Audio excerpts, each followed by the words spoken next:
ठीक है, तो बैटरी का जनरल स्ट्रक्चर किस तरह होता है, तो मैं ये एक स्कीमेटिक डायग्राम ड्रॉ कर रहा हूँ। ये मतलब एक टिपिकल बैटरी है, ठीक है। इसके 2 टर्मिनल्स होंगे। किसी भी बैटरी के 2 टर्मिनल्स होते हैं, ठीक है, एक पॉजिटिव एक नेगेटिव। तो इसका जो लेफ्ट टर्मिनल है उसको हम ए बोलेंगे और राइट जो उसको बी बोलेंगे, और लेफ्ट टर्मिनल जो है वो पॉजिटिव है और राइट टर्मिनल है नेगेटिव, ठीक है।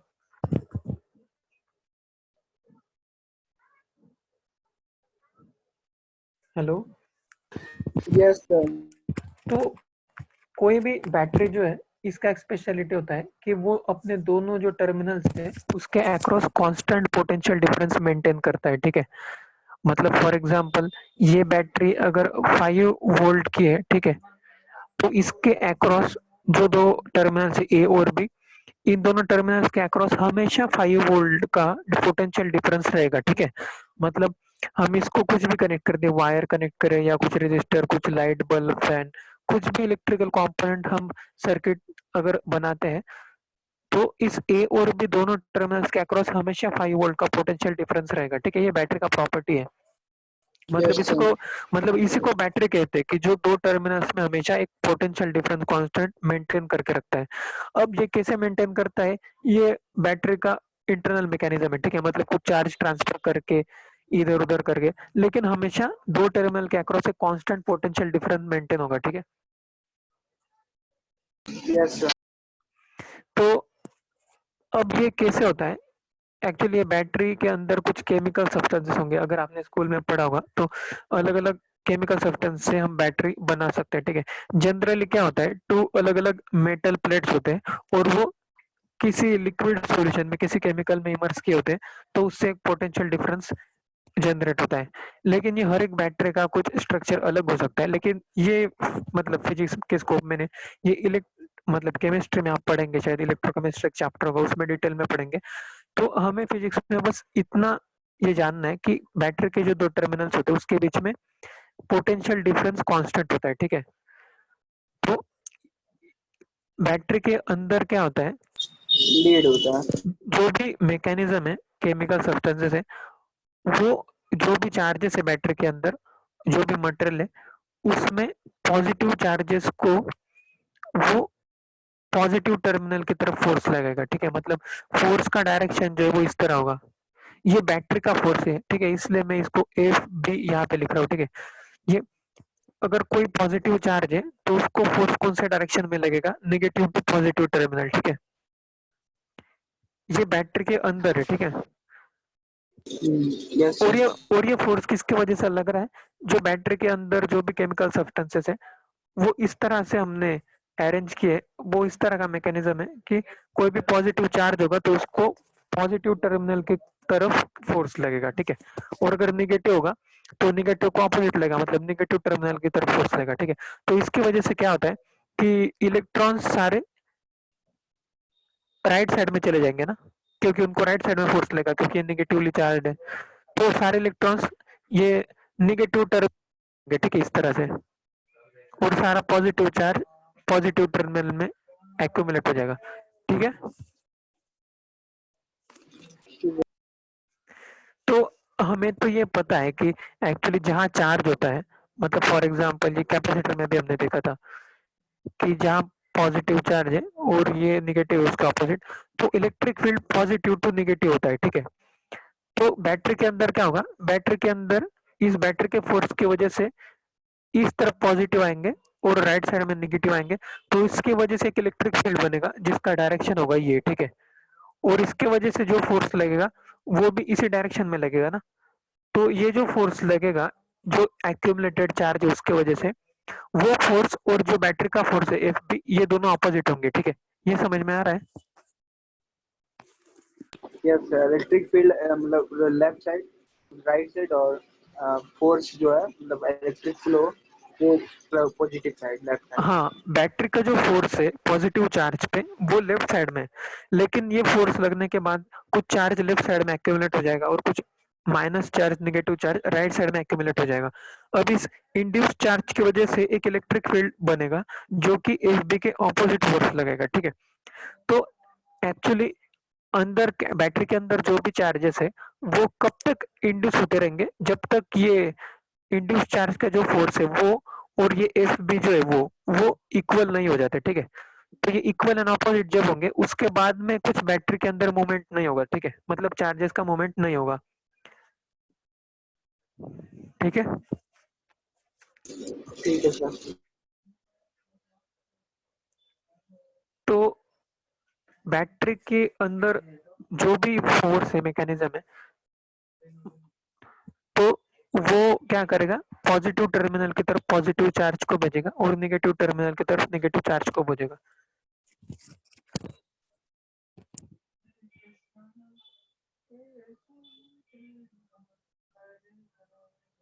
तो हमने देखा था ये, ठीक है, कि अगर positive charge for example small Q है तो इसको ये बी टर्मिनल से ए टर्मिनल तक ले जाने के लिए बैटरी का जो फोर्स है एफ बी वो कितना वर्क करेगा, आप बता सकते हैं। हमें ये बैटरी का अगर लेंथ दिया है, ठीक है, मतलब बैटरी का जो ये लेंथ है वो फॉर एग्जांपल है स्मॉल डी, तो ये वर्क कितना होगा, बैटरी का फोर्स कितना वर्क करेगा।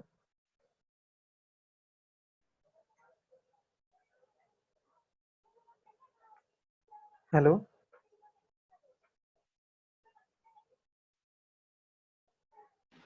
Yes sir. यस नहीं, मैं वर्क पूछ रहा हूँ, ठीक है। वर्क क्या होता है, एफ डॉट एस होता है, फोर्स इनटू डिस्प्लेसमेंट। तो यस सर। फोर्स तो लेफ्ट साइड में लग रहा है एफ बी, और डिस्प्लेसमेंट भी लेफ्ट साइड में ही हुआ है स्मॉल डी। तो ये सिंपल है, कितना हो जाएगा, एफ बी इंटू डी हो जाएगा ना। Yes sir. हाँ, ठीक है। तो क्यू चार्ज को अगर हम निगेटिव टर्मिनल से पॉजिटिव टर्मिनल तक ले जाते हैं तो वर्क जो है बैटरी का फोर्स वो कितना करेगा, एफ बी इंटू डी, ठीक है। अगर हमें यूनिट पॉजिटिव चार्ज का वर्क डन निकालना है तो क्या करेंगे, हम क्यू से डिवाइड कर देंगे। तो किसी भी यूनिट चार्ज पे कितना वर्क होगा, F B into D divided by small Q. तो ये क्या हो गया, यूनिट पॉजिटिव चार्ज पे जो बैटरी का फोर्स है वो वर्क डन करेगा। ये समझ में आया। ठीक है सर। तो इसी को ईएमएफ भी बोलते हैं, ठीक है, ईएमएफ, और इसका फुल फॉर्म है इलेक्ट्रोमोटिव फोर्स।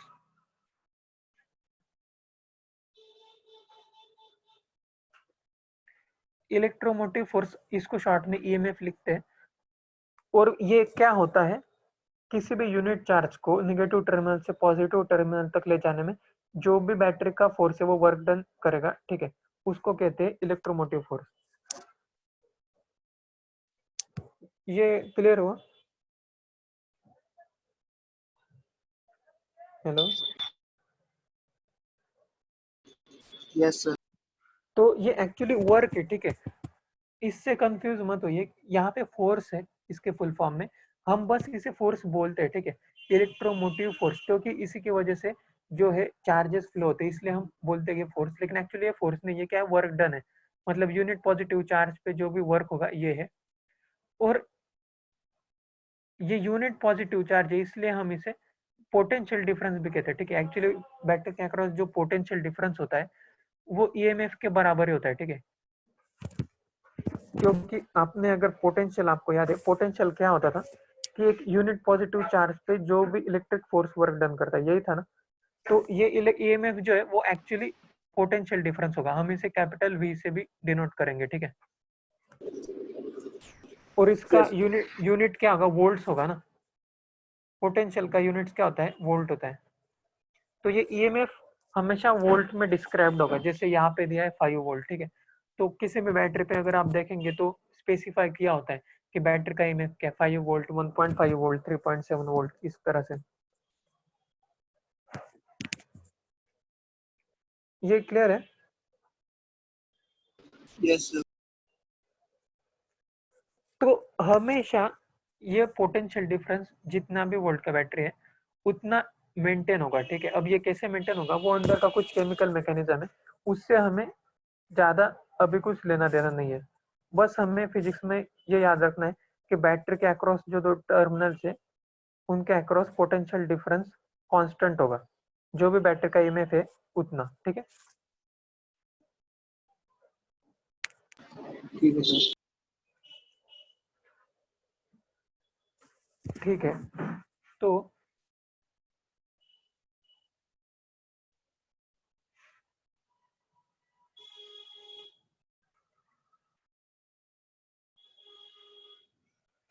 अब हमने रेजिस्टर देखा था, ठीक है, कल। तो रेजिस्टर हमने देखा था इस तरह से कुछ होता है, सेमीकंडक्टर का एक कंपोनेंट होता है, इसमें कुछ रिंग्स होते हैं, तो इसके अक्रॉस भी करंट फ्लो होगा, तो इसके अक्रॉस भी कुछ पोटेंशियल डिफरेंस होगा, ठीक है, इन दोनों टर्मिनल्स के बीच में। इसमें स्मॉल आई करंट फ्लो हो रहा है फॉर एग्जांपल, और ये रेजिस्टर है, ये कुछ ओहम का है, एक कैपिटल आर से जनरली रेजिस्टर को डिनोट करते हैं, ठीक है। तो इसके अक्रॉस जो पोटेंशियल डिफरेंस होगा वो आई आर होता है, ठीक है। तो मतलब कल के क्लास के पहले ही हमने डिराइव किया था ओहम्स लॉ, उससे हमने डिराइव किया था ना, V is equal to I R आया था इस तरह से, याद है। यस सर, याद है। तो वही है, ठीक है, वही फॉर्मूला से अगर रेजिस्टर आर है और उसके अक्रॉस करंट फ्लो हो रहा है स्मॉल आई, ठीक है, स्मॉल आई तो यहाँ पे स्मॉल आई लिख दूंगा मैं, ठीक है। तो उसके दोनों टर्मिनल्स के बीच में पोटेंशियल डिफरेंस कितना होगा, आई इंटू आर, ठीक है।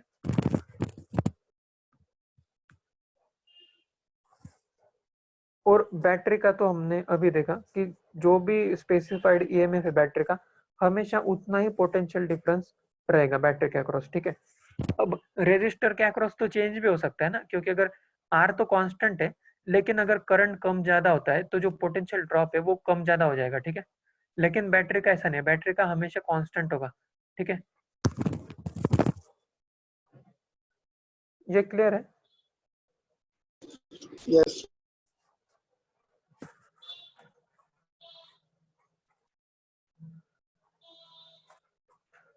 तो अब और एक टॉपिक है इसमें कि जब भी करंट फ्लो होता है रेजिस्टर के थ्रू तो कुछ हीट एनर्जी लॉस होता है, ठीक है। मतलब जो भी करंट है, इलेक्ट्रिक करंट, उससे कुछ हीट एनर्जी प्रोड्यूस होगा, ठीक है। तो वो कितना होता है वो हम देखेंगे।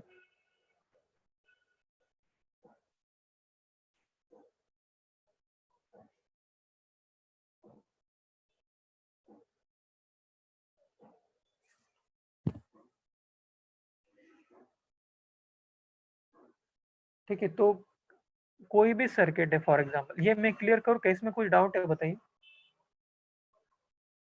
Hello hello. सर कुल मिला के बात है कि ईएमएफ जो है वो भी है इक्वल टू वोल्टेज। हाँ हाँ, जो बैटरी का हाँ, वोल्टेज होता है पोटेंशियल डिफरेंस, उसी को ईएमएफ बोलते हैं, ठीक है। ठीक है सर। और ईएमएफ मतलब इलेक्ट्रोमोटिव फोर्स, हाँ, ठीक है। ठीक है और सर। एक्चुअली इसका मीनिंग क्या होता है ये मैं बताया अभी, कि ये एक्चुअली होता है कि किसी भी यूनिट पॉजिटिव चार्ज को negative to positive terminal move करने में जो वर्क होता है उस वही एक्चुअली ईएमएफ होता है, ठीक है। या जो भी बैटरी का पोटेंशियल होता है वो वही होता है, ठीक है। वोल्टेज। तो मैं ये अभी क्लियर करता हूँ। तो अगर रेजिस्टर यूज हो रहा है, ठीक है, किसी सर्किट में, और उसमें करंट आई फ्लो हो रहा है, ठीक है, तो I is equal to Q by T होता है ना, मतलब क्यू चार्ज टाइम टी में फ्लो होता है, ठीक है। Yes sir. तो ये I small I current flow हो रहा है और रेजिस्टर जो है आर है, ठीक है, मतलब आर रेजिस्टर से स्मॉल आई करंट फ्लो हो रहा है। तो अब पोटेंशियल एनर्जी जो क्यू चार्ज फ्लो हुआ, ठीक है, क्यू चार्ज टी टाइम में फ्लो हुआ, तो क्यू चार्ज का पोटेंशियल एनर्जी कम होगा ना,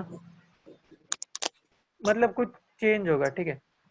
यस मतलब एकदम सिंपल सर्किट में यहाँ पे ड्रॉ करता हूँ, ठीक है। एक रेजिस्टर है ये आर, यस सर। और इसे हमने एक सिंपल बैटरी से कनेक्ट कर दिया, जिस बैटरी का ईएमएफ है कैपिटल वी, ठीक है, ये वोल्टेज है, ठीक है। अच्छा। तो जैसे हमने किरचॉफ्स वोल्टेज लॉ में देखा था कि अगर हम हाँ। एक एक लूप में अगर इसमें इस तरह से ट्रैवल करते हैं तो टोटल पोटेंशियल ड्रॉप या इंक्रीज जो है वो जीरो होना चाहिए। तो जैसे बैटरी को हम क्रॉस करेंगे तो पोटेंशियल बढ़ेगा ना इस क्लॉकवाइज डायरेक्शन में। तो यस। कितना बढ़ेगा, प्लस वी लिखूंगा मैं, ठीक है। हम्म। और ये रेजिस्टर के अक्रॉस जो भी पोटेंशियल कम होगा ज्यादा होगा हमें पता नहीं, तो बस मैं एक्स लिख देता हूँ, प्लस एक्स। ये कुछ भी हो सकता है, पॉजिटिव नेगेटिव। तो ये इक्वल टू जीरो होना चाहिए। इससे हमें पता चला कि एक्स क्या है, माइनस वी। मतलब रेजिस्टेंस के across V potential difference drop होना चाहिए। ये समझ में आया? हम्म। तो वी पोटेंशियल डिफरेंस ड्रॉप हुआ, ठीक है। तो इसका पोटेंशियल एनर्जी कितना कम हुआ, जो भी चार्ज, अब इसमें करंट आए है, ठीक है। इस सर्किट में कुछ करंट फ्लो होगा, इस सर्किट में स्मॉल आई करंट फ्लो हो रहा है मान लेते हैं, और ये है मतलब टी टाइम में क्यू चार्ज फ्लो होता है। तो क्यू चार्ज, इसका मतलब क्यू चार्ज ने इस रेजिस्टर को क्रॉस किया है टी टाइम में। ये समझ में आया आपको? यस। तो जो क्यू चार्ज टी टाइम में क्रॉस किया इस रेजिस्टर को, तो उसका पोटेंशियल एनर्जी कितना कम होगा। पोटेंशियल एनर्जी कैपिटल यू से लिखते हैं और वो होता है क्यू इंटू वी, ठीक है। ये हमने देखा था, ठीक है, लास्ट चैप्टर में। यस। तो जो भी पोटेंशियल एनर्जी कम होगा वो क्यू इंटू वी होगा, ठीक है, चार्ज का। तो क्यू क्यू को हम इस ऊपर वाले फॉर्मूले से क्या लिख सकते हैं, आई इंटू टी लिख सकते हैं ना। यस। और इंटू इंटरव्यू। इंटू वी, ठीक है। तो ओहम्स लॉ हमने अभी देखा था कि V is equal to I R होता है, ठीक है। आई करंट फ्लो हो रहा है और आर रेजिस्टेंस है, तो V कितना होगा, आई आर। तो V को आई आर भी लिख सकते हैं, तो ये I into T into I into R इस तरह से लिख सकते हैं। तो ये फाइनली क्या हो जाएगा, I square R into T, ठीक है। यस, ऐसा फॉर्मूला देखा है मैंने। हाँ, तो इससे हमें क्या पता चला कि टी टाइम में जो भी एनर्जी कम हुआ है चार्ज का, अब ये एनर्जी इतना कम हुआ तो एनर्जी कहीं तो गया होगा, ठीक है, क्योंकि कंजर्वेशन ऑफ एनर्जी होता है, एनर्जी कभी प्रोड्यूस नहीं होता या फिर डिस्ट्रॉय नहीं होता। तो यस। आई स्क्वायर आर टी एनर्जी, इतना पोटेंशियल एनर्जी जो है चार्ज का कम हो गया। तो ये एनर्जी एक्चुअली क्या होता है, हीट में ट्रांसफर हो जाता है, ठीक है। ओ। तो अगर आर रेजिस्टर हम यूज करते हैं और उससे करंट आई फ्लो हो रहा है, तो उसका टी टाइम में कितना एनर्जी प्रोड्यूस होगा, हीट एनर्जी, आई स्क्वायर आर टी, ठीक है। तो ये फॉर्मूला मतलब इंपॉर्टेंट है बहुत, आप ये याद रखें, ठीक है। यस। तो हीट प्रोड्यूस किसी भी सर्किट आर है और करंट आई फ्लो हो रहा है, उसमें कितना हीट प्रोड्यूस होगा, आई स्क्वायर आर टी, ठीक है। तो ये बहुत इंपॉर्टेंट फॉर्मूला है, ओके। यस। ये समझ में आया क्या, बताइए, नहीं तो मैं फिर से समझाऊंगा ये, क्योंकि ये समझ तो में आया। समझ में आ गया सर। वो मुझे नहीं समझ में आया कि ईएमएफ इक्वल टू वी कैसे होगा। मतलब वोल्टेज अलग चीज है, ईएमएफ अलग चीज है, तो दोनों बराबर थे। नहीं, वोल्टेज अलग चीज नहीं है, ठीक है। एक्चुअली हम ईएमएफ जो होता है उसी को वोल्टेज बोलते हैं। मतलब वोल्टेज हम बहुत कॉमनली यूज करते हैं वर्ड, लेकिन एक्चुअली ईएमएफ सेम ही चीज है, ठीक है। अच्छा, ठीक है। वोल्ट हमने देखा था ना, जो पोटेंशियल एनर्जी होता है, अगर हम पर यूनिट पॉजिटिव चार्ज लेंगे तो उसी को पोटेंशियल बोलते हैं, और उसी का डिफरेंस होता है पोटेंशियल डिफरेंस या फिर वोल्ट। इसके ऊपर हमने क्वेश्चन किए थे ना लास्ट चैप्टर में। हम्म।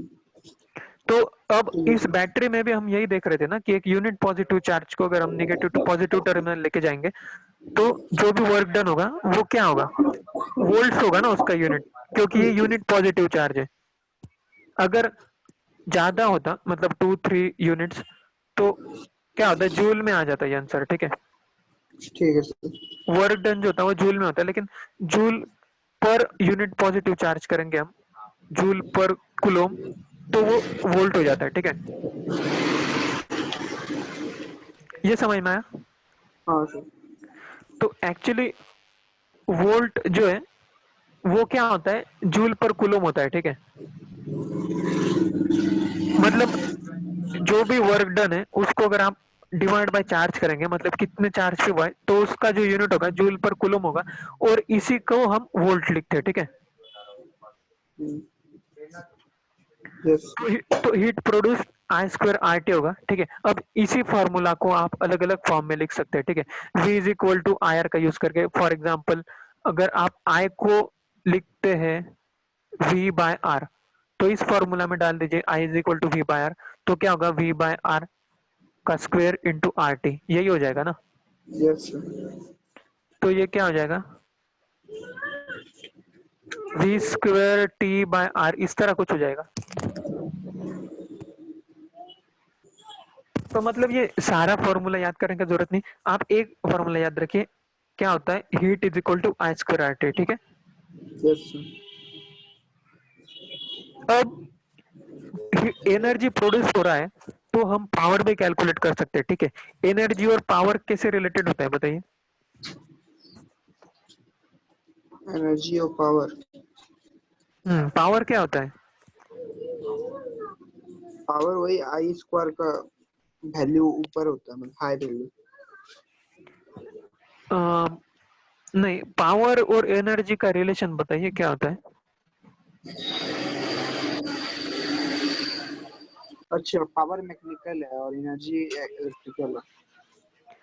हाँ, नॉर्मल पावर क्या होता है, आपने पढ़ा होगा पहले भी क्लास में। वाट होता है। हाँ, पावर का यूनिट वैट होता है, फॉर्मूला क्या होता है पावर का। I T, I R. I R नहीं, पावर होता है एनर्जी पर टाइम, ठीक है। मतलब एनर्जी जो है वो किस रेट से स्पेंड हो रही है, ठीक है। ठीक है सर। एनर्जी प्रोड्यूस पर टाइम भी लिख सकते हैं, ठीक है। तो ये आई स्क्वायर आर टी जो है, ये एनर्जी प्रोड्यूस है, लेकिन ये कितने टाइम में प्रोड्यूस है, टी टाइम में। तो अगर हम इसका पावर कैलकुलेट करेंगे, मतलब हीट एनर्जी किस पावर से जनरेट हो रही है, तो ये क्या होगा, सिंपल आई स्क्वायर आर हो जाएगा, हम उस टी से डिवाइड कर देंगे, ठीक है। ठीक है सर। आई स्क्वायर आर, या फिर इसी ओम्स लॉ का यूज करके आप इसे वी स्क्वायर बाय आर भी लिख सकते हैं, और इसी को वी इंटू आई भी लिख सकते हैं, ये सब सारा सेम ही चीज है, ठीक है। Yes sir. तो एक कोई भी फॉर्मूला याद रखेंगे तो काम हो जाएगा। Power is equal to V I याद रखे, P is equal to V I, या फिर P is equal to I square are.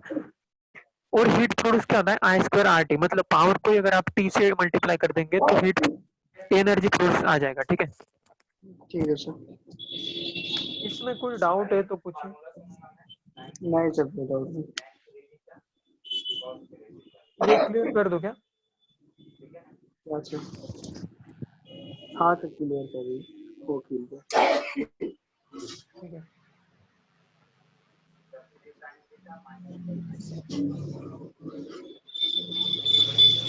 तो एक क्वेश्चन करिए।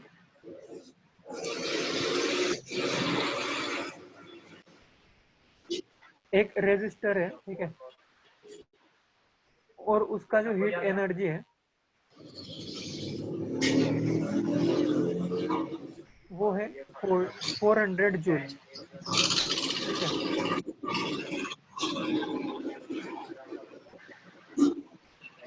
5 सेकेंड्स में ये 400 जूल हीट एनर्जी प्रोड्यूस करता है, ठीक है, एक रेजिस्टर है, और इसके थ्रू जो करंट पास होता है वो है 1 एम्पियर, ठीक है।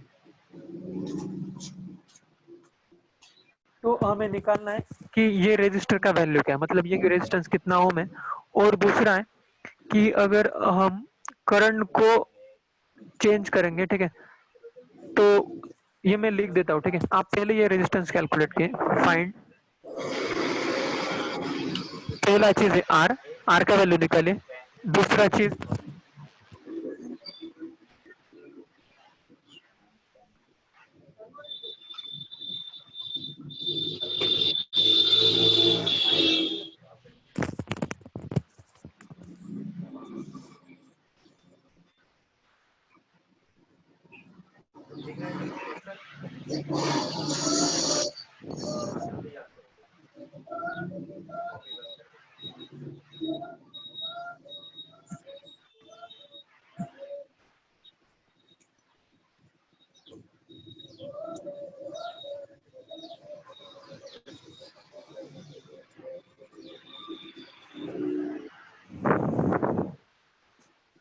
रेजिस्टेंस कितना हुआ बताइए, आया क्या? देख रहे थे।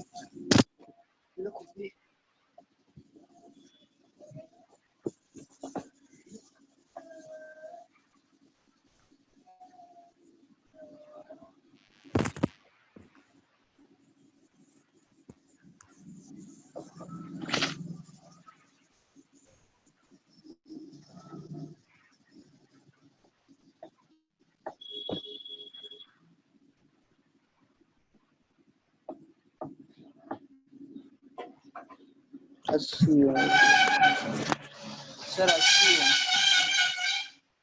क्या? सर, 80 है। ओम। 80 ओहम। हाँ। ठीक है, ये चेक कर लेते हैं। ठीक है, हीट एनर्जी हमें दिया है 5 सेकंड में कितना प्रोड्यूस होता है। तो एनर्जी का formula 400 joule is equal to I square R T होगा। ठीक है, मतलब 1 एम्पियर का square into R into T. T है 5 सेकेंड्स, तो आर का वैल्यू डायरेक्ट आ जाएगा यहाँ से। तो ये कितना होगा 400 डिवाइडेड बाई 5, तो ये 80 ओम करेक्ट है। ठीक है, दूसरा पार्ट का आंसर क्या होगा?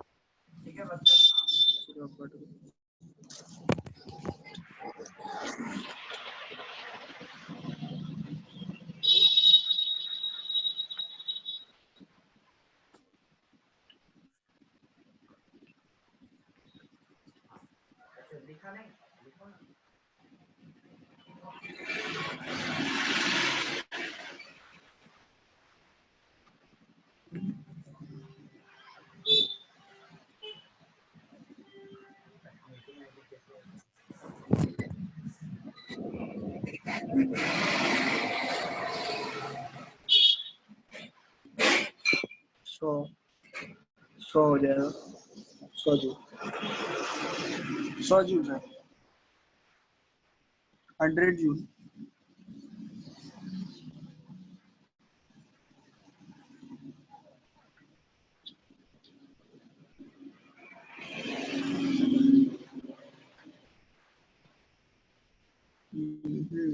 नहीं हेलो, नहीं नहीं नहीं, रुकिए सर अभी। 25 into 80।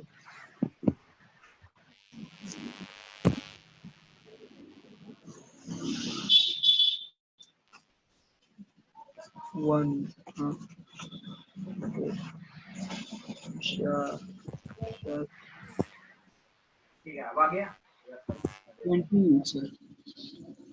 सर क्या? 20 जूल। 20 जूल।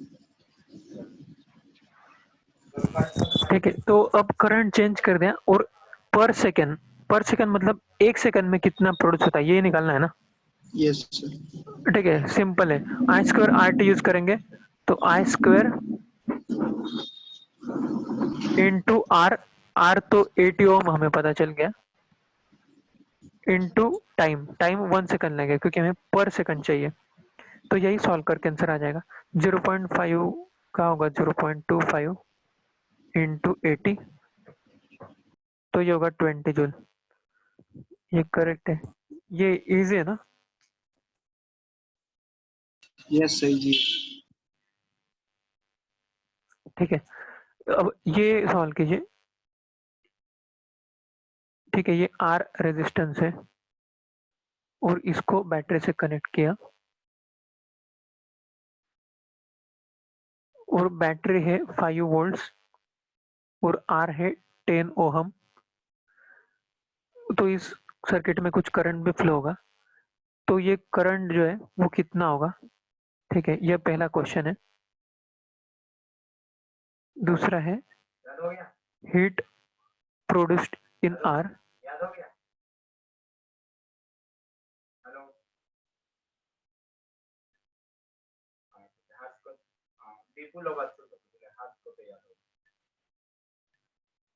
और तीसरा पावर कैलकुलेट करना है, मतलब किस पावर से हीट प्रोड्यूस हो रही है।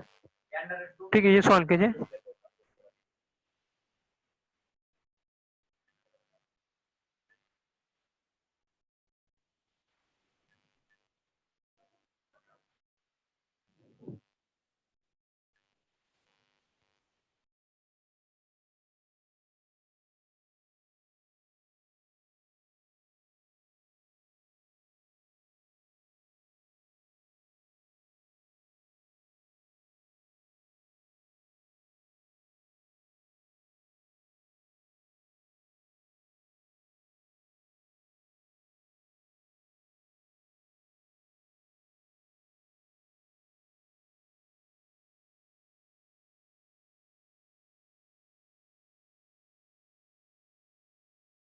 हेलो आर्यन।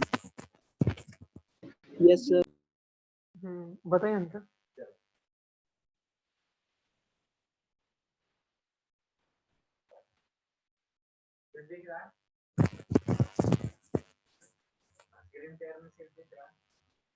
हेलो।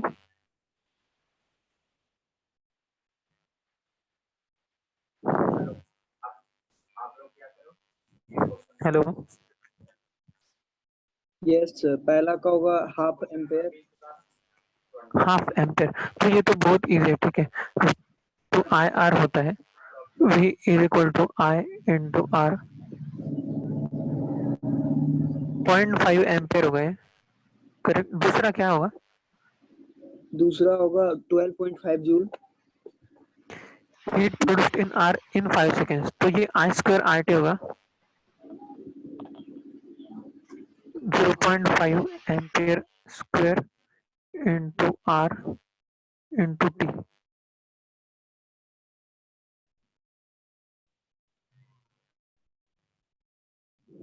कितना आया था इसका आंसर?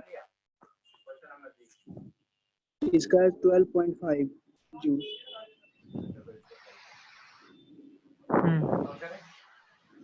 और थर्ड? थर्ड का 2.5 वाट। हाँ, बस डिवाइडेड बाय 5 सेकेंड्स कर देंगे, या फिर आई स्क्वायर आर करेंगे बस।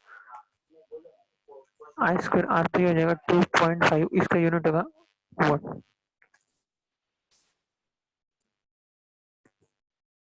ठीक है, ये क्लियर है ना? Yes sir.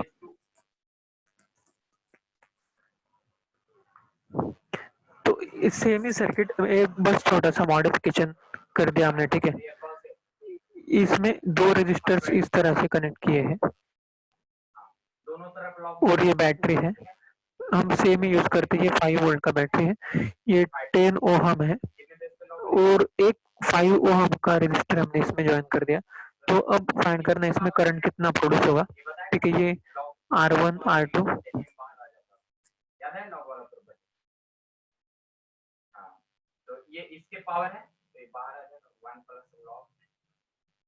ये सॉल्व कीजिए।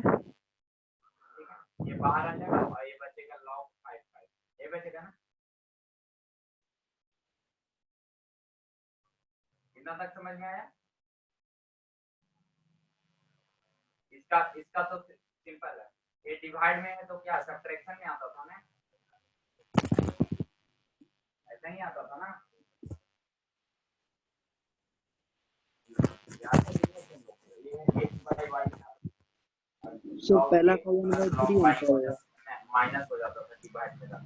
पहले का क्या होगा? 1/3 एम्पेयर। 1/3 एम्पियर।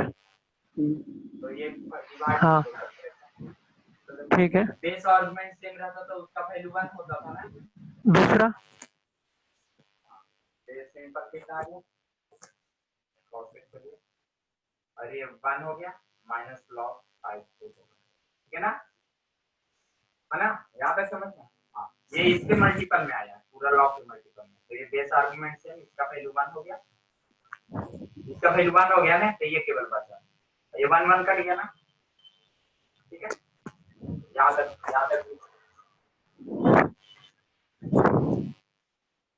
दूसरा क्या होगा? सर दूसरा का फर्स्ट होगा 10/9 जूल। हाँ करेक्ट। और R2 का? R2 का 5/3 जूल। 5/9। 5/9 हाँ 9 9 9। होगा। हाँ करेक्ट। तो ये पहले बात बताइए, ये कैसे कैलकुलेट किया आपने 1/3 एम्पियर? सीरीज का फार्मूला होता है R1 प्लस R2, तो उसी से कर दिया 15 जो ओम आया ओम, और उससे फिर V इक्वल टू V/R, उससे हो गया। हाँ, तो ये R1 प्लस R2 क्यों किया हमने? मतलब ऐसा मान लिया कि 15 ओम का रेजिस्टर कनेक्टेड है, इसे ही मान लिया ना हमने। सर सीरीज सर्किट है इसलिए। हाँ सीरीज सर्किट है, ठीक है। लेकिन अब हम देखेंगे कि ये कैसे होता है, R1 प्लस R2 क्यों होता है, ठीक है। R1 into R2, R1 minus R2 ऐसा क्यों नहीं होता? तो अब हम देखेंगे कि इसमें कुछ करंट होगा, ठीक है। अब करंट यहाँ से जाएगा और इस रेजिस्टर से पास होके इधर जाएगा। अब यहाँ पे जो करंट है वो भी आई ही होगा, ये आई और ये आई डिफरेंट नहीं होगा, ठीक है। हेलो, ठीक है सर। तो ये आई इज इक्वल टू क्या होता है, क्यू बाई टी। अब जितना क्यू इस साइड से एंटर किया रजिस्टर में, उतना ही क्यू दूसरे साइड से आउट होना चाहिए, ठीक है।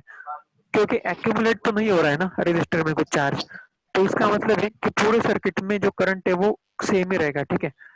मतलब यहाँ पे 1 एम्पियर है तो यहाँ भी 1 ही होगा, 1 एम्पियर, और यहाँ भी 1 एम्पियर होगा।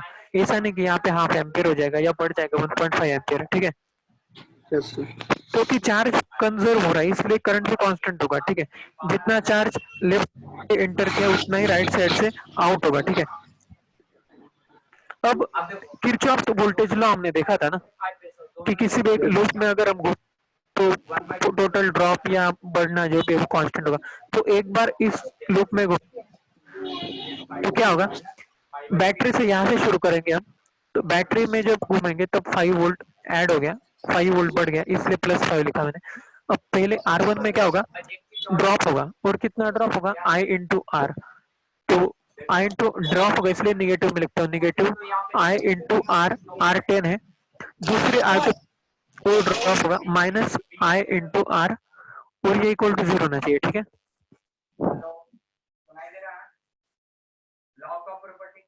हेलो, यस सर, समझ गए। तो यहाँ से हमारे पास क्या आ जाएगा, आई आपका आ जाएगा यहाँ से 1/3 एम्पियर। तो हम यहाँ पे देख सकते हैं कि ये क्या है, R1 है और ये क्या है, R2 है। तो इस तरह सीरीज में अगर कितने भी रेजिस्टर्स कनेक्टेड है तो ये इक्वेशन इसी तरह बनेगा, ठीक है।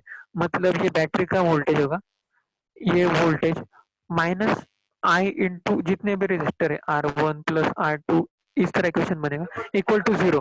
तो आई हमेशा क्या आएगा, V अपन R1 प्लस R2, ठीक है। तो हम इस तरह मान सकते हैं कि एक रेजिस्टर बड़ा सा कनेक्टेड है, आर इक्विवेलेंट बोलेंगे हम, कि एक मतलब जो भी सारे रेजिस्टर सीरीज में कनेक्टेड है उनका सम करने के बाद जो मिलेगा वो एक रेजिस्टर कनेक्टेड है, ऐसा हम अज्यूम कर सकते हैं, ठीक है। ठीक है सर। तो सीरीज में ये इसलिए किया क्योंकि हर एक क्वेश्चन में मतलब यहाँ पे दिख रहा है ये सीरीज में, अब कुछ क्वेश्चन में पैरेलल में हो सकते हैं या फिर पैरेलल सीरीज कॉम्बिनेशन हो सकता है, या फिर पता ही नहीं चलेगा कि सीरीज है या पैरेलल है, मतलब बहुत कॉम्प्लिकेटेड होगा। तो हमेशा अगर आप ये बेसिक से जाएंगे, अगर किरचॉफ वोल्टेज लॉ अप्लाई करेंगे तो हमेशा आपका आंसर सही होगा, ठीक है। ठीक है सर। ये बहुत सिंपल है, इसमें तो हम पता कर सकते हैं ये सीरीज में तो इक्विवेलेंट रेजिस्टेंस जो है वो R1 प्लस R2 होगा, तो V बाय R कर देंगे तो आ जाएगा, ठीक है। लेकिन सर वो पैरेलल सर्किट का पहले कौन सा लेंगे समझ में नहीं आएगा। पहला कौन से लेंगे मतलब, पैरेलल सर्किट तो पैरेलल होता है, जैसे कि मान लीजिए एक मतलब एक पैरेलल सर्किट बनाइए और उसका भी दिखाइए। हाँ ठीक है, तो मैं ये क्लियर करता हूँ अभी, ठीक है। अब पैरेलल सर्किट में ड्रॉ करता हूँ, तो ये 10 ओहम है और में हमने कनेक्ट किया 5 ओहम, ठीक है। और इन दोनों को बैटरी कनेक्ट कर दिया इस तरह से, इसको बोलते हैं पैरेलल कॉम्बिनेशन, ठीक है। और ये 5 वोल्ट का बैटरी सेम हमने यूज किया, तो इसमें अब करंट फ्लो होगा ना कुछ, तो इसको आई बोल सकते हैं हम, ठीक है। अब इसको कैसे फाइंड करेंगे, ठीक है, यहाँ पे आई है तो यहाँ पे भी आई ही होगा, ठीक है, एक ही वायर है। अब यहाँ पे कुछ करंट फ्लो होगा और यहाँ पे कुछ करंट फ्लो होगा, अब ये आई के बराबर नहीं होगा, ये कुछ अलग होगा ना, क्योंकि अब आई 2 ब्रांचेस में डिवाइड हो गया, ठीक है। Yes sir. तो अब हमें पता नहीं है इसलिए मैं यहाँ पे I1 करंट मानता हूँ, ठीक है, यहाँ पे I1 है, ठीक है। और ऊपर वाला जो ब्रांच है इसमें क्या करंट है, I2 है, ठीक है। पता नहीं अब हमें, हम बस एक वेरिएबल मान रहे कुछ भी। तो अब हम एकदम बेसिक से देखेंगे, I क्या होता है, Q बाई टी, मतलब जितना चार्ज ट्रांसफर हो रहा है पर टाइम, ठीक है। मान लीजिए यहाँ से इस ब्रांच से कुछ x amount of charge flow हो रहा है, ठीक है, टाइम टी में, तो कुछ चार्ज इस ब्रांच में जाएगा और कुछ चार्ज ऊपर में जाएगा, ठीक है। लेकिन टोटल चार्ज जो है वो तो कांस्टेंट होगा ना, चार्ज तो कुछ नया प्रोड्यूस नहीं होगा या फिर चार्ज डिस्ट्रॉय भी नहीं होगा। यस। तो I1 में जो चार्ज गया वो प्लस I2 में जो चार्ज गया वो इनिशियल चार्ज होना चाहिए, मतलब जो I1 से आ रहा है वो, ठीक है। ठीक है, यस सर। तो I1 को हम लिख सकते हैं Q1/T, मतलब इसमें Q1 चार्ज फ्लो हो रहा है T टाइम में, और I2 को हम लिख देते हैं Q2/T। तो ये हमेशा होगा कि Q जो है वो Q1 प्लस Q2 होगा, मतलब I1 I2 में जो भी चार्ज पर टाइम फ्लो हो रहा है वो सेम होगा, मतलब उन दोनों का सम जो है वो I के बराबर होगा, ठीक है। Yes sir. तो ये होगा, और Q को हम IT लिख सकते हैं, ठीक है। Q1 को I1T लिख सकते हैं, और Q2 को I2T लिख सकते हैं, ये ऊपर वाले फॉर्मूले से, ठीक है। ठीक है सर। तो T तो कैंसिल हो गया, तो क्या आ गया, I is equal to I1 plus I2, ठीक है। ठीक है सर। तो हमेशा याद रखें कि जब भी ऐसा जंक्शन होता है, मतलब जहाँ वायर डिवाइड हो जाती है, वहां पे जितना करंट अंदर आता है उतना ही बाहर जाएगा, मतलब ये पॉइंट है, ए पॉइंट है, ठीक है।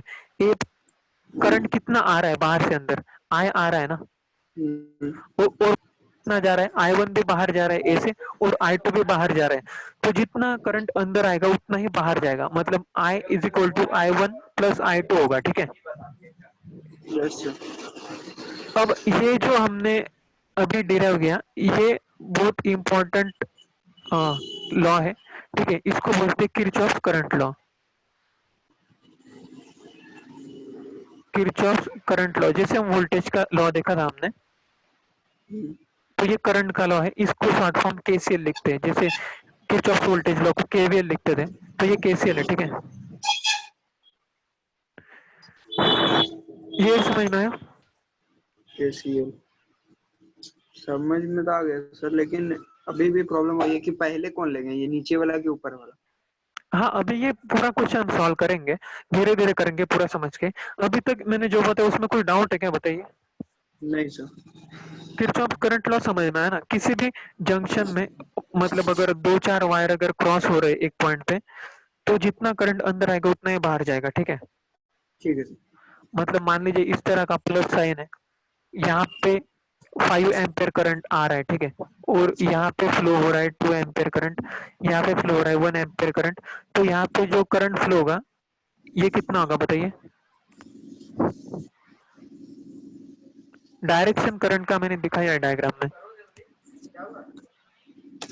5 एम्पेयर, 2 एम्पेयर, 1 एम्पेयर। ये कनेक्टेड है यहाँ पे सब चीज।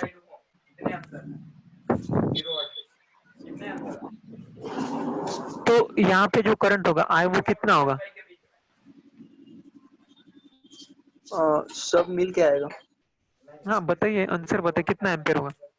मेरे ख्याल से जा रहा है 5, आ रहा है 5, जा रहा है 5, एक, दो, 4, 2,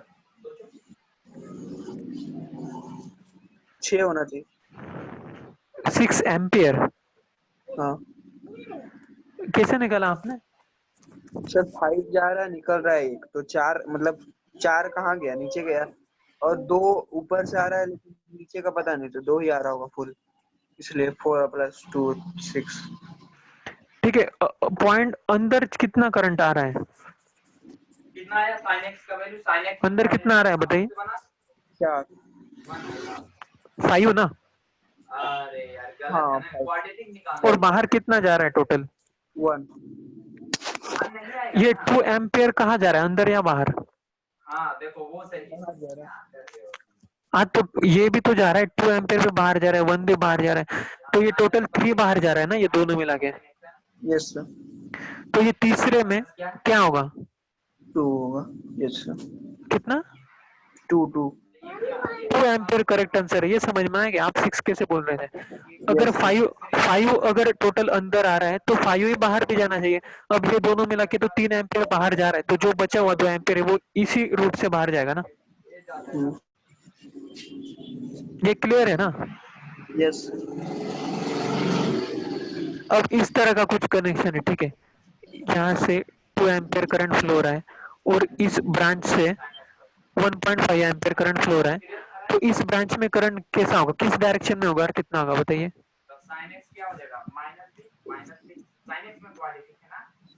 0.5 एम्पेयर से हाँ, कहाँ पे जाएगा, बाहर या अंदर? बाहर। हाँ करेक्ट, ये इस डायरेक्शन में जाएगा 0.5 एम्प। ये समझ में आया ना? Yes sir. ये बहुत इजी है, मतलब बहुत कॉमन सेंस की बात है, ठीक है। फॉर एग्जांपल इस तरह का रोड है, ठीक है। अब आपको पता है कि यहाँ से 4 बाइक्स एंट्री किया, ठीक है, ये रोड है, और इस रोड में 3 बाइक्स आया, ठीक है। तो इस रोड में कितना होगा, एक बाइक इस रोड में चली जाएगी, ठीक है। यस टोटल बाइक तो सेम है। मतलब ये इतना कॉमन सेंस है, किरचॉफ करंट लॉ, ठीक है। अगर यहाँ पे 2 एम्पियर जा रहा है, यहाँ पे 1.5 एम्पियर है, तो बचा हुआ तो इसी रूट से जाएगा ना। करंट ऐसा हवा में तो नहीं उड़ जाएगा, ठीक है। कंडक्टर के थ्रू ही फ्लो होगा, ठीक है। यस तो ये क्लियर है। तो अब हम ये क्वेश्चन आगे सॉल्व करते हैं, ठीक है। किरचॉफ करंट लॉ क्लियर है? यस क्लियर है। ठीक है। अब हमें पता चल गया I1 प्लस I2 जो है वो I होगा, ठीक है। अब किरचॉफ वोल्टेज लॉ का भी यूज अब करेंगे, तो सारा कुछ इस प्रॉब्लम में जो भी है, सारा कुछ सॉल्व हो जाएगा, ठीक है। किरचॉफ वोल्टेज लॉ हमने देखा है कैसे अप्लाई करते हैं। हमें बस लूप में घूमना होता है, ठीक है। तो कोई भी लूप हम चूज करेंगे, जैसे ये लूप हम चूज कर सकते हैं, ठीक है। हाँ ठीक है। यस और कौन सा लूप चूज कर सकते हैं, एक बड़ा सा लूप चूज कर सकते हैं इस तरह से, ठीक है। तो अब मैं ये पहले पिंक कलर का जो लूप है उसके लिए इक्वेशन लिखता हूँ।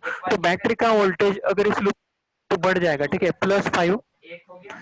और जो रेजिस्टर है उसके अक्रॉस ड्रॉप होगा ना, कितना ड्रॉप होगा, I इंटू आर। तो मैं माइनस लिखता हूँ, -I1 इंटू आर। आर है 5 ओम, ठीक है, इक्वल टू 0 होना चाहिए। तो I1 कितना आया, 1 एम। 1 तो ये इजी है ना बहुत। यस तब हो जाएगा, फिर टोटल आई आ जाएगा। हाँ, I1 तो आ ही गया, अब I2 भी इसी तरह से आ जाएगा, हाँ +5 minus I2 into 10 equal to 0। यहाँ से 2 I2 कितना आ जाएगा, 2 एम्पेयर 2 नहीं होगा, 2 एम्पेयर सर। 0.5 होगा। अच्छा अब I कैलकुलेट करना तो बहुत ही इजी है। I1 प्लस I2, तो ये क्या हो जाएगा, 1.5 एम्पियर। ये समझ में आया? यस ठीक है। तो कितना भी कॉम्प्लिकेटेड सर्किट होगा, ठीक है, आपको कुछ भी फॉर्मूला याद नहीं है, सीरीज पैरेलल कुछ भी नहीं, तो भी आप सॉल्व कर सकते हैं। बस आपको 2 चीज पता होना चाहिए, क्या, एक किरचॉफ करंट लॉ, ठीक है, और दूसरा है किरचॉफ वोल्टेज लॉ। ये क्लियर है? क्लियर है। तो ये 2 चीज अगर आपको पता है तो आप मतलब ये इलेक्ट्रिक ये जो सर्किट है इसका कितना भी कॉम्प्लिकेटेड सर्किट किस तरह भी बना दे, कितने भी रेजिस्टर सीरीज पैरेलल। हेलो, आप यस नॉइस सर आ रहे हैं आपके बैकग्राउंड से बहुत ज्यादा, ठीक है। तो ठीक है। ये आप प्रैक्टिस कीजिए ये क्वेश्चन जिसमें केसीएल और केवीएल अप्लाई होता है, Kirchhoff current law voltage law. अगर आप ये ठीक से अप्लाई कर पाएंगे तो किसी भी तरह का सर्किट आप सॉल्व कर सकते हैं, पूरा करंट निकाल सकते हैं, पोटेंशियल ड्रॉप निकाल सकते हैं किसी भी कंपोनेंट के अक्रॉस, ठीक है। सर ये केसीएल मतलब करंट टू वोल्टेज निकाला। क्या? केसीएल मतलब किरचॉफ करंट लॉ, करंट मतलब किरचॉफ वोल्टेज लॉ। हाँ, तो ये जो किरचॉफ करंट लॉ ये हमने अभी देखा कि जो करंट अंदर आता है और बाहर जाता है वो टोटल सेम होता है, ठीक है। जितना अंदर आएगा उतना ही बाहर जाता है, ठीक है। और वोल्टेज क्या होता है, किरचॉफ वोल्टेज लॉ, इसमें हम किसी भी एक लूप में घूमते हैं, ठीक है, सर्किट में। यस और और जो भी ड्रॉप होगा या बढ़ जाएगा वोल्टेज वो 0 होगा उसका सम, ठीक है। यस मतलब ये बस नाम दिया ईसा लॉ, लेकिन ये कॉमन सेंस है, ठीक है। ये तो कोई भी बता देगा ना कि इधर इतना करंट है तो इधर कितना होगा, सम ही होगा दोनों का, ठीक है। यस और ठीक है। वोल्टेज लॉ भी उसी तरह है, ठीक है। अगर बैटरी को हम क्रॉस करेंगे तो इतना पोटेंशियल बढ़ जाएगा, ठीक है। और रेजिस्टर से आएंगे तो उतना कम होगा तभी तो हम उस पॉइंट पे आएंगे ना, नहीं तो कैसे वहां पे आएंगे। तो जितना बड़ा उतना कम होना ही चाहिए अगर उस पॉइंट पे फिर से रिटर्न आएंगे, ठीक है। तो ये बहुत सिंपल है, बस आपको ये अप्लाई करना आना चाहिए, इसके लिए थोड़ा क्वेश्चन प्रैक्टिस करना पड़ेगा, और ये आया तो आपको फिर बाकी ज्यादा, अगर आपके फॉर्मूले याद भी नहीं है तो भी क्वेश्चन का आंसर हो जाएगा, ठीक है। ठीक है। तो अब ये सीरीज पैरेलल कनेक्शन है, इसके फॉर्मूला यूज करते हैं डायरेक्ट लोग, ठीक है। ये R1 है फॉर एग्जांपल और ये R2 है, तो बोलेंगे कि R जो है इक्विवेलेंट R जो है वो R1 R2 divided by R1 plus R2, ठीक है। इस तरह करेंगे, ये फॉर्मूला होगा, ठीक है। ये भी हम डिराइव करेंगे कैसे आता है, तो इसका क्या हो जाएगा R1 into R2 10 into 5 divided by 10 plus 5 क्या होता है 15, तो ये 50/15 हो गया ना। Yes sir. मतलब कितना हो गया 5 3 10/3 हो गया, ठीक है। Yes sir.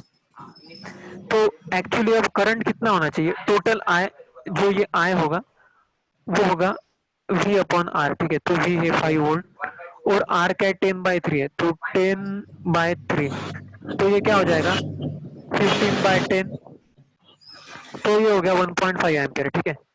Yes sir. तो आपका ये सेम ही हो गया, तो ये सेम ही आंसर आ जाएगा इससे भी उससे भी, लेकिन ये फॉर्मूला आपका सिर्फ इसी केस में काम करेगा, ठीक है। R1 R2 इस तरह कनेक्टेड है, लेकिन अगर बहुत कॉम्प्लिकेटेड सर्किट है तो अब कितने फॉर्मूले याद रखेंगे, तो बेसिक चीज है KCL और KVL, ठीक है। ये दो चीज आप याद रखेंगे तो हमेशा प्रॉब्लम सॉल्व होगा, लेकिन ये सिंपल केस के लिए ये याद भी होना जरूरी है, मतलब अच्छा बात है, डायरेक्ट याद करके अगर हम आइडेंटिफाई कर पाते हैं कि ये सीरीज पैरेलल है तो हम सॉल्व कर पाएंगे, ठीक है। Yes sir. तो इस पे और क्वेश्चन हम प्रैक्टिस करेंगे और मैं कुछ होमवर्क दे दूंगा, ठीक है, सिर्फ पे, ठीक है। मतलब नॉर्मल जो हमने भी फॉर्मूला देखे हैं, अब जितना प्रैक्टिस करेंगे उतना आप कंफर्टेबल होंगे सॉल्व करने में, ठीक है। अब इसके नेक्स्ट के जो टॉपिक्स है वो हम नेक्स्ट क्लास में कंटिन्यू करते हैं, ठीक है। तो क्लास ही एंड करते हैं, कुछ डाउट होगा तो पूछिए इसमें से। ठीक है sir, thank you sir. Okay okay. तो 3/2 और 1 आ गया ना, कौन वैलिड है?